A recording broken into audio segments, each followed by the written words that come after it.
নমস্কার বন্ধুরা, কেমন আছেন সবাই? আশা করছি সবাই খুব ভালো আছেন। আর আমি অনিতা ব্লগের আরও একটু ছোট্ট পর্বে আপনাদের সকলকে স্বাগত জানাই। তো আজ দেখুন সারা দিনটাই মেঘলা মেঘলা ছিল, আর বিকেলে মেঘলা ওয়েদারটা আপনাদের সঙ্গে একটু শেয়ার করার চেষ্টা করছি। তো আপনারা স্কিপ না করে পুরো ভিডিওটা আশা করছি দেখবেন।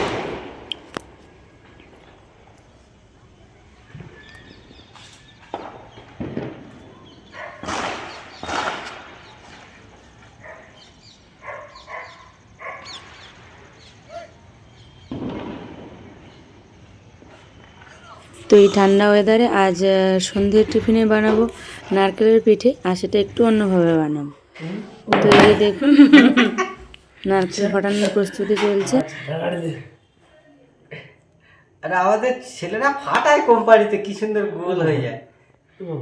তো এই দেখুন বন্ধুরা, নতুন পদ্ধতিতে ঝাঁটাকাঠি বেঁধে মাঝখান দিয়ে নারকেল ফাটানো হচ্ছে। দেখা যাক ফাটাতে পারে কিনা শেষ পর্যন্ত, নাকি?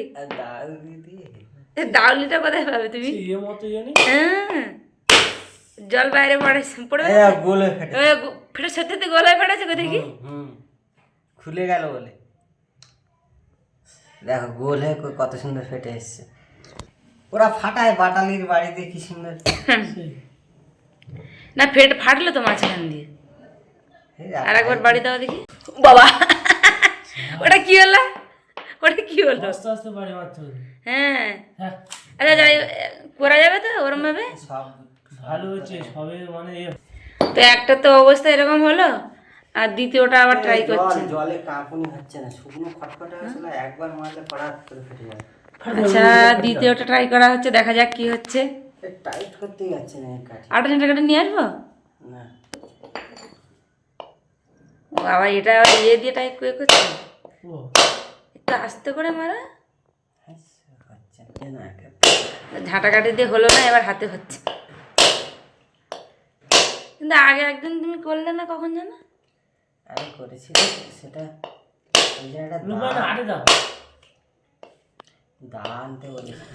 তো এখানে নারকেল করানো তো রেডি হয়ে গেল। আর এখানে আমি ময়দা আর চালের গুঁড়ো একটু লবণ দিয়ে মেখে একটা ডো তৈরি করে রেখেছি। তো এবারে নারকেলের ছইটা রেডি করে নিয়ে তারপরে আমি এবার পিঠেগুলো মরবো। তো আপনারা স্কিপ না করে পুরো ভিডিওটা দেখতে থাকুন। আর এই পিঠেটা একটু অন্যরকমভাবে হবে। তো এখানে দেখুন নারকেলের ছইটা অলরেডি আমি তৈরি করে নিয়েছি।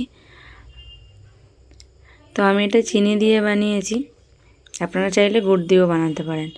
আর এখানে পাশে প্রেশার কুকারে ভাতও বসানো হয়ে গেছে। রাত্রের জন্য ভাতও রান্না হবে, তরকারিও হবে। তো এই যে দেখুন ডোটো তো মাখানো হয়ে গেছিলো। আর তারপরে দেখুন আমি ছোট ছোট করে মতো একটা লেচি কেটে নিয়েছি। তো আপনারা চাইলে আরও ছোট করতে পারেন।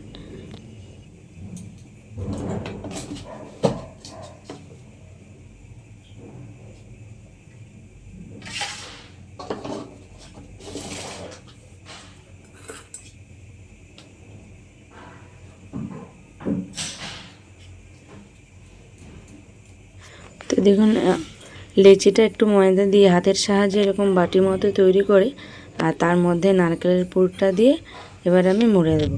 তো যেমন সবার বাড়ি যেমন তৈরি হয় তেমনই হবে। তো দেখুন ঠিক এইভাবে মুড়তে হবে।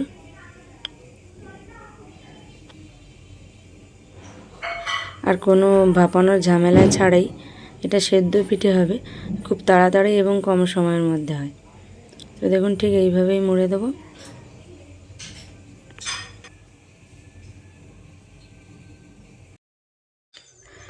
তো এই যে দেখুন পিঠেগুলো সবগুলোই আমার অলরেডি এইভাবে মোড়া হয়ে রেডি করা হয়ে গেছে। তো সেদ্ধ পিঠের মতোই পিঠেটা দেখতে হবে, কিন্তু ভাপানো হবে না, এটা সেদ্ধ করা হবে। তো দেখুন এখানে কড়ার মধ্যে আমি জলও অলরেডি দিয়ে দিয়েছি। তো এই জলটা ফুটে উঠলেই এবার পিঠেগুলো আমি জলের মধ্যে দিয়ে দেবো। খুব তাড়াতাড়ি খুব কম ঝামেলার মধ্যে কম সময়ের মধ্যে হয়ে যাবে। তো এই যে দেখুন জল ফুটতে তারপর আমি পিঠেটা দিয়ে একটা কিছু ঢাকা দিয়েছিলাম। তো ঢাকা দেওয়ার পরে দেখুন পিঠেগুলো হওয়ার পরে মানে জলের ওপরে ভেসে উঠেছে। তো এরকম ভেসে উঠলেই পিঠেটা আমার রেডি হয়ে যাবে।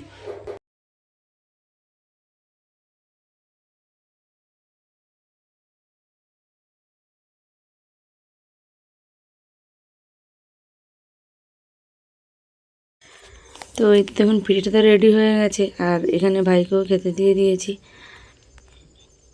তো খুব সুন্দর খেতে হয় খুব কম সময়ের মধ্যে। তো দেখুন আমিও নিয়ে বসে গেছি। তো চলুন খাওয়া দাওয়া করে আবার আপনাদের সাথে কথা হবে। তো সন্ধ্যেবেলা তো পিঠে খাওয়া হলো, আর আপনাদের সঙ্গে সেটা শেয়ার করলাম। তো খুব সাধারণভাবেই বানিয়েছিলাম। আর রাতের মেনুতে রয়েছে দেখুন, এখানে টমেটো মাখা আর এখানে রয়েছে কুমড়ো ভাজি। তো এখন আমরা খাওয়া দাওয়া শুরু করছি। আর আজকের পর্বটা আর বেশি বড় করব না, আজকের পর্বটা এখানেই শেষ করছি। যদি আপনাদের ভালো লাগে তাহলে লাইক করবেন, শেয়ার করবেন, কমেন্ট করবেন এবং সাবস্ক্রাইব করে আমার পাশে থাকবেন। সবাই ভালো থাকবেন, সুস্থ থাকবেন। সবাইকে এই জানাই